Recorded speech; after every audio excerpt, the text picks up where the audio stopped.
चौथा दौर शुरू हो गया है और आज से देश भर में 31 मई तक के लिए लॉकडाउन 4 की शुरुआत हो गई। कल कोरोना संक्रमण के बढ़ते मामलों को देखते हुए केंद्र सरकार ने इस पर अपनी गाइडलाइंस जारी की थी। हालांकि इस लॉकडाउन में जनता को काफी रियायत दी गई है, लेकिन इसके बावजूद केंद्र ने राज्य सरकारों को लॉकडाउन 4 के लिए बड़ी जिम्मेदारी देते हुए अपनी अपनी रणनीति बनाने के लिए छूट दे दी। आज हम आपको बताएंगे कि लॉकडाउन के नए अवतार में आपके शहर में क्या खुलने वाला है।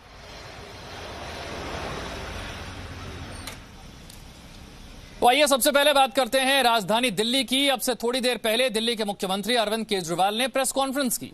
दिल्ली में लॉकडाउन कैसा होगा, आइए जरा इसे समझने की कोशिश करते हैं। दिल्ली में क्या खुलेगा और क्या बंद रहेगा। दिल्ली में मेट्रो सेवा को इजाजत फिलहाल नहीं मिली। इसके अलावा हेयर कटिंग सैलून और ब्यूटी पार्लर ये भी नहीं खुलेंगे। देखिए एक बार फिर से जरा समझिए कि क्या खुलेगा क्या बंद रहेगा। मेट्रो सेवा को फिलहाल इजाजत नहीं मिली है। हेयर कटिंग सैलून और ब्यूटी पार्लर भी अभी नहीं खुल पाएंगे। इसके अलावा रेस्टोरेंट को सिर्फ होम डिलीवरी की इजाजत मिली है। आप रेस्टोरेंट में जाकर खाना नहीं खा सकते, लेकिन रेस्टोरेंट होम डिलीवरी जरूर कर सकते हैं। ऑटो रिक्शा की बात करें, सिर्फ एक यात्री बैठ सकता है, ये इजाजत मिल गई। टैक्सी की बात करें तो इसमें 2 और ग्रामीण सेवा में भी 2 यात्री बैठ सकते हैं, ये छूट दी गई है। बस की बात की जाए तो यहां पर 20 से ज्यादा यात्री सवार नहीं हो पाएंगे, यानी कि 20 से कम यात्रियों के साथ बस चल सकती है। बाइक पर 1 और कार में 2 लोग सफर कर सकते हैं, यह इजाजत भी दिल्ली सरकार ने दे दी। ये देखिए बस के लिए, टैक्सी के लिए सभी तरह की गाइडलाइन साफ तौर पर बताया गया है कि क्या हो सकता है और क्या नहीं। सभी सरकारी और प्राइवेट ऑफिस खुलेंगे, सभी बाजार ऑड इवन नियम से खुलेंगे। जरूरी सामानों की दुकानें पहले की तरह ही हर दिन खुलती रहेंगी।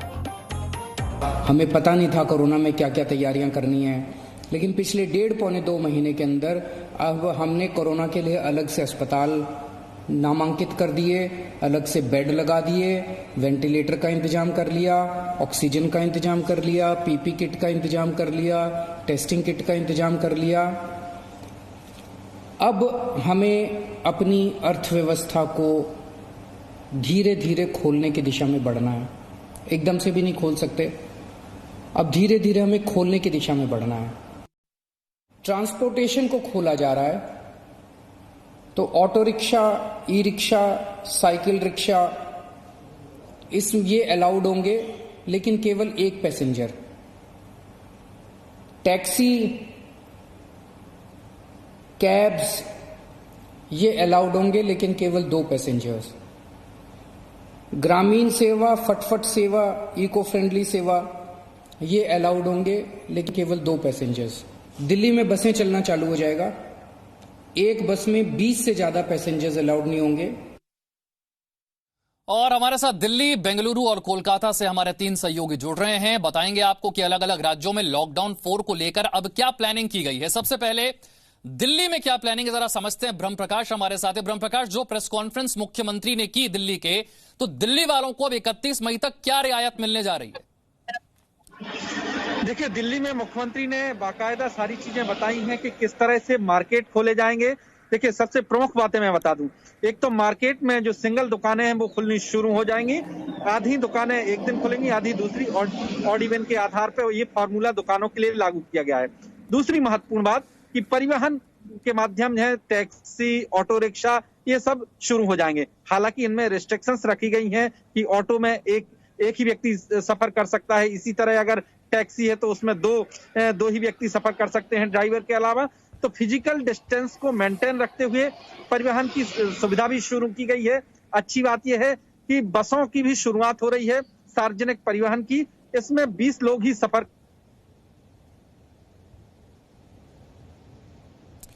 चलिए, ब्रह्म प्रकाश की आवाज हम तक पहुंच नहीं पा रही है, लेकिन हमने आपको समझाया दिल्ली में क्या रियायतें मिली हैं, क्या खुला रहेगा, क्या बंद रहेगा, या आप ग्राफिक्स के जरिए भी समझ सकते हैं जो लगातार आपकी स्क्रीन पर है। अब दिल्ली की बात हो गई, अब बात करते हैं पश्चिम बंगाल की। पश्चिम बंगाल सरकार की तरफ से एडवाइजरी जारी कर दी गई है। ममता बनर्जी सरकार ने कोरोना संक्रमण के मामलों के आधार पर इलाकों को अलग अलग जोन में बांटने का फैसला किया है। कंटेनमेंट जोन को A कैटेगरी में रखा गया है। कंटेनमेंट जोन A में किसी भी तरह की छूट आपको नहीं मिलने वाली है। इसके अलावा कोरोना के कम मामले वाले इलाके जोन B माने जाएंगे। यह ममता बनर्जी का लॉकडाउन प्लान है। जोन B के लोगों को मामूली छूट दी जाएगी। संक्रमण से मुक्त इलाके C यानी कि क्लीन कहे जाएंगे। पूजा मेहता हमारे साथ कोलकाता से हैं। पूजा, किस तरह से अलग अलग इलाकों को बांटा गया है और लॉकडाउन 3 के मुकाबले क्या लॉकडाउन 4 में कुछ ज्यादा रियायतें मिलती नजर आ रही हैं पश्चिम बंगाल में? बिल्कुल विशाल, आपको बता दें अब से थोड़ी देर पहले ही पश्चिम बंगाल सरकार की जो गाइडलाइंस थी लॉकडाउन 4.0 को लेकर, खुद मुख्यमंत्री ममता बनर्जी ने उसका अनाउंसमेंट किया है। सबसे पहले ही और अहम बात आपको बता दें, रेड जोन, क्योंकि यहाँ पर संक्रमण के केसेस सबसे ज्यादा है, इसको 3 हिस्सों में बांट दिया गया है। रेड जोन ए, बी और सी। ए को कहा गया है अफेक्टेड जोन, क्योंकि इन इलाकों में केसेस होंगे, वो लॉकडाउन में ही रहेंगे, वहां पर बाहर निकलने की सुविधा नहीं होगी, कोई रियायतें नहीं दी जाएगी। उसके बाद जोन बी, जिसे बफर जोन कहा जा रहा है, ये वो इलाका है जो एकदम अफेक्टेड जोन है और जो क्लीन जोन है, जो जोन सी है क्लीन जोन, उसके बीच का है। बी जोन में कुछ रियायतें दी जाएगी और सी जोन में सारी सुविधाएं, सारी रियायतें दी जाएगी। तो ए जो पूरा रेड जोन है उसको 3 हिस्सों में बांटा गया है। उसके अलावा अहम बात आपको ये भी बता दें, जहां तक यातायात सेवाओं की बात है, बसें चलेंगी 20 लोगों के साथ, टैक्सियां चलेंगी 2 लोगों के साथ, ऑटो रिक्शा चलेंगी 2 लोगों के साथ। तो ये तो हो गई यातायात की बातें। 21 तारीख से लेकर जो है दुकानें खुलेगी, लेकिन सोशल डिस्टेंसिंग नॉर्म्स जो है वो मानना होगा। जहां हम देख रहे हैं अन्य राज्यों में हेयर कटिंग सैलून और ब्यूटी पार्लर्स बंद है, लेकिन फिलहाल पश्चिम बंगाल राज्य सरकार ने अनुमति दे दी है। हेयर कटिंग सैलून और ब्यूटी पार्लर्स जो है वो खुलेंगे, लेकिन उनके जितने भी टूल्स है उनको स्टेरिलाइज करना होगा। पुलिस जो है इस पर नजर रखेगी और उनके जो प्रेमाइसेस है रूटीनली और रेगुलरली उनको डिसइंफेक्ट कर सैनिटाइज भी करना होगा।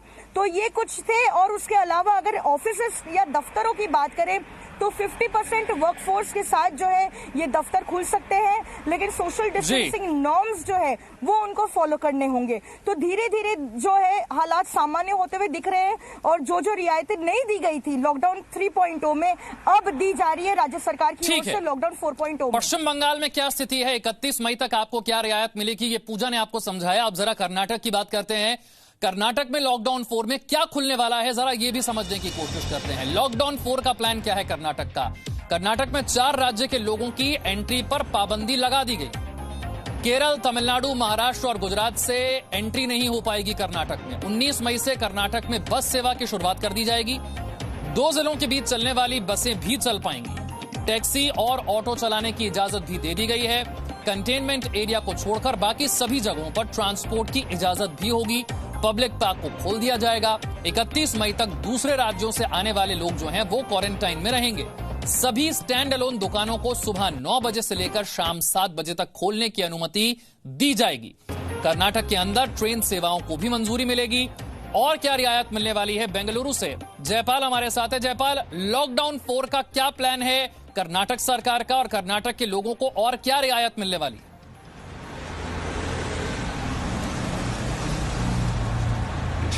जी देखिए विशाल, जो गृह मंत्रालय के द्वारा जो गाइडलाइन दी गई थी उसमें बहुत स्पष्ट बता दिया गया था कि किस जगह पर आप छूट ले सकते हैं और किस जगह पर छूट नहीं दी जा सकती। मुख्यमंत्री ने आज अपने कैबिनेट और वरिष्ठ पदाधिकारियों के साथ लगभग 2 घंटे से ज़्यादा की बैठक की और उसके बाद वो जो सामने आए उसकी विस्तृत गाइडलाइन आज देर शाम तक आ जाएगी। लेकिन मुख्यमंत्री ने कुछ चीज़ों का अपनी प्रेस कॉन्फ्रेंस में बिल्कुल खुलासा कर दिया। तो आपने बिल्कुल सही कहा कि जैसे 4 स्टेट यानी महाराष्ट्र, गुजरात, तमिलनाडु और केरल, यहाँ पर से किसी भी व्यक्ति को कर्नाटक में आने की इजाज़त नहीं दी जाएगी क्योंकि ये बहुत ही संक्रमित क्षेत्र हैं। इसके अलावा जो है राज्य के अंदर में परिवहन की बात करें तो बसों को छूट दी जा रही है, टैक्सी को छूट दी जा रही है और उसके साथ साथ ये भी कहा गया है कि उनकी जो संख्या होगी वो बहुत सीमित होगी। पार्कों को खोल दिया गया है सुबह 2 घंटे और शाम 2 घंटे, सुबह 7 बजे से लेकर 9 बजे तक और शाम में 5 बजे से 7 बजे तक पार्क भी खुलेंगे सिर्फ 2 घंटे के लिए। ये एक छूट दी गई है। इसके अलावा जो है जो कंटेनमेंट एरिया है उसको छोड़ करके सभी इलाकों के अंदर में सामान्य वातावरण रहेगा और साथ के साथ जहां पर जिस जगह पर ये कंटेनमेंट एरिया होंगे वहां पर किसी तरह की कोई गतिविधि नहीं होगी। स्टैंड अलोन शॉप्स जो हैं वो खुलेंगी। हालांकि माना जा रहा था कि मुख्यमंत्री चाह रहे हैं कि जो जिम है और जो जिम है, रेस्टोरेंट्स, उसको भी खोला जा सके, लेकिन इसकी इजाज़त गृह मंत्रालय के द्वारा नहीं दी गई, तो वो अभी नहीं खुलेंगे। स्कूल कॉलेजेस नहीं खुलेंगे। एक तरह से कोशिश है कि इस जो वातावरण है उसको धीरे धीरे सामान्य किया जाए ताकि गति भी आए। इस वक्त में कर्नाटका के अंदर में कुल 1246 मामले हैं, जिनमें से 677 एक्टिव मामले हैं।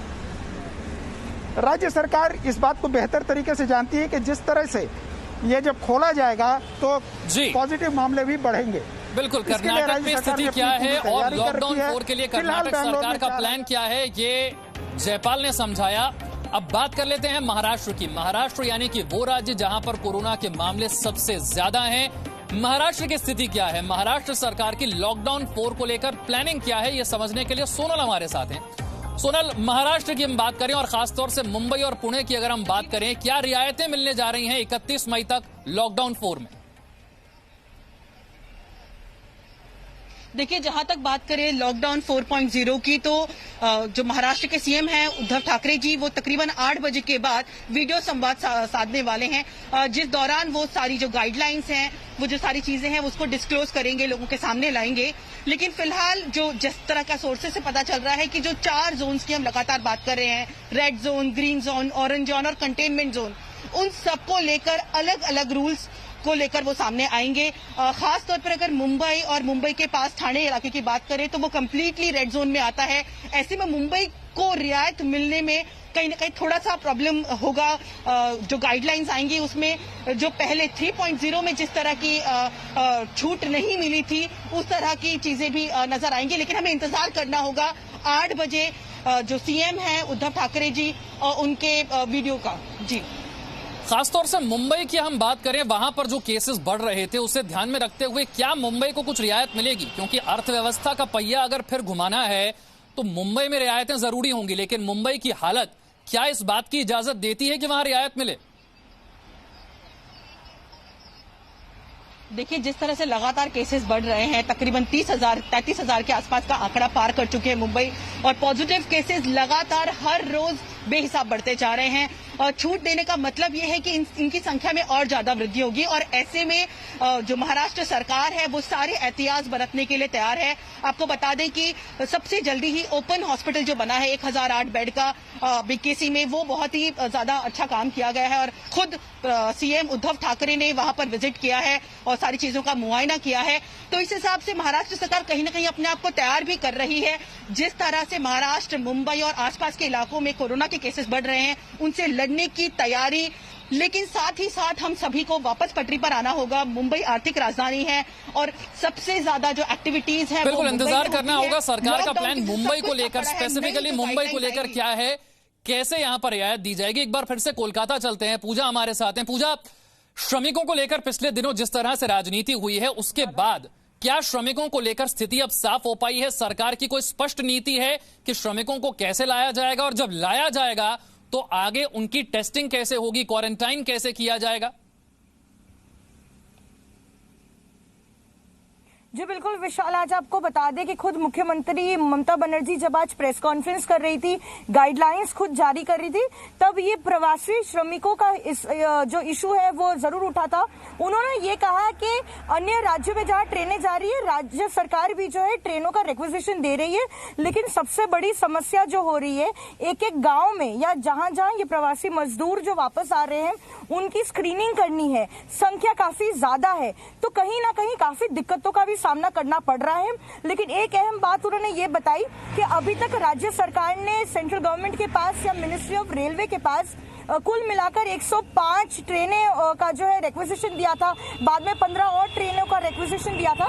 लेकिन अगले 2 दिनों में राज्य सरकार जो है वो रेलवे मिनिस्ट्री से 120 ट्रेनें और मंगाएंगी, जिनमें प्रवासी मजदूर जितने भी अलग अलग राज्यों में फंसे हैं वो आ पाएंगे। तो अपनी जो पोजीशन है वो ये साफ करती हुई, क्योंकि बार बार बीजेपी और अन्य ऑपोजिशन पार्टीज की तरफ से ये आरोप लग रहा था कि राज्य सरकार जो है पश्चिम बंगाल में वो अपने प्रवासी मजदूरों को वापस नहीं लाना चाहती है। तो आज जो है खुद मुख्यमंत्री ने ये कह दिया कि पहले 120 ट्रेनें जो है उसका शेड्यूल बन चुका है, जो अगले 1 महीने तक आती रहेगी, और अब जो दूसरे 2 दिनों में ही जो है 120 ट्रेनों का और रिक्विजिशन दिया जाएगा मिनिस्ट्री ऑफ रेलवे को, जितने भी प्रवासी मजदूर हैं उन्हें वापस लाने के लिए। जी बिल्कुल, तो ये श्रमिकों को लेकर पश्चिम बंगाल की सरकार की प्लानिंग है जो आपको बताई गई। अब केंद्र सरकार ने देश भर में 31 मई तक लॉकडाउन को बढ़ा दिया है। कोरोना संकट से लड़ रहे देश में अब 2 हफ्ते तक कई पाबंदियां लागू रहेंगी और ऐसे में मजदूरों की परेशानी बढ़ने वाली है या फिर उन्हें राहत मिलने वाली है, वो राज्यों के फैसले पर निर्भर करेगा। और इस बीच देश के अलग अलग हिस्सों में पलायन कर रहे मजदूरों की बेबसी की तस्वीरें सामने आ रही। सवाल यह है कि प्रवासी मजदूरों की घर वापसी इतनी मुश्किल क्यों हो गई है? जब सरकार बार बार दावा कर रही है कि इंतजाम पूरे हैं, तब भी इस तरह की तस्वीरें सामने क्यों आ रही हैं, जो ये सवाल पूछ रही हैं कि आखिर इन मजदूरों की मजबूरी क्या है, क्यों इन्हें ऐसे पैदल चलकर अपने घर जाना पड़ रहा है, जबकि सरकारें बसें चलाने का भी दावा करती हैं, ट्रेन चलाने का भी दावा करती हैं। उसके बाद भी पिछले कई दिनों से ये मजदूर इसी तरह पैदल चले जा रहे हैं।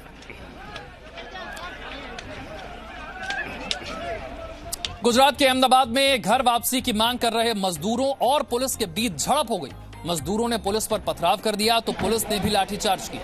अहमदाबाद के कंस्ट्रक्शन लेबर कॉलोनी में बड़ी संख्या में प्रवासी मजदूर रहते हैं। बताया जा रहा है कि घर जाने की मांग करते हुए मजदूर सड़क पर निकल आए और प्रदर्शन करने लगे। मजदूरों को काबू में करने के लिए पुलिस के जवान पहुंचे तो मजदूरों ने उन पर पथराव कर दिया। फिर पुलिस ने दौड़ा दौड़ा कर इन मजदूरों को पीटा। इस दौरान आंसू गैस के गोले भी छोड़े गए। कई मजदूरों को हिरासत में भी लिया गया। और इससे पहले मध्य प्रदेश के रीवा से भी कल मजदूरों की बेबसी की तस्वीरें सामने आई थी। यहां पर एमपी से अपने घर उत्तर प्रदेश में एंट्री लेना चाहते हैं मजदूर। उनकी भारी भीड़ पर पुलिस ने लाठीचार्ज कर दिया। पुलिस के मजदूरों पर लाठीचार्ज की एक और वजह मजदूरों का हंगामा भी रहा। ये मजदूर प्रशासन द्वारा भोजन की व्यवस्था नहीं होने पर हंगामा कर रहे थे। ये सभी प्रवासी मजदूर एमपी यूपी के चाकघाट बॉर्डर पर जमा हुए थे। यूपी के प्रयागराज बॉर्डर पर बाहरी राज्यों से आने वाले लोगों की एंट्री पर रोक लगी हुई। और उत्तर प्रदेश के हमीरपुर में प्रवासी मजदूरों से भरी हुई एक बस पलट गई। इस हादसे में 12 से ज्यादा लोग घायल हो गए हैं। ये बस नोएडा से महोबा जा रही थी। बताया जा रहा है कि हादसा ड्राइवर की झपकी लगने की वजह से हो गया। डीएम और एसपी ने मौके पर पहुंचकर घटना का जायजा लिया है। ये तस्वीरें यूपी के हमीरपुर। सिर पर भारी बैग और पीठ पर बंधा हुआ बच्चा, ये मजदूरों की बेबसी की तस्वीर है। नोएडा से एक महिला अपने बच्चे को पीठ पर बांधकर पैदल अपने गांव के लिए निकल चुकी है। उसे छत्तीसगढ़ के बिलासपुर जाना है। महिला से बात की जी मीडिया संवाददाता विशाल पांडे ने।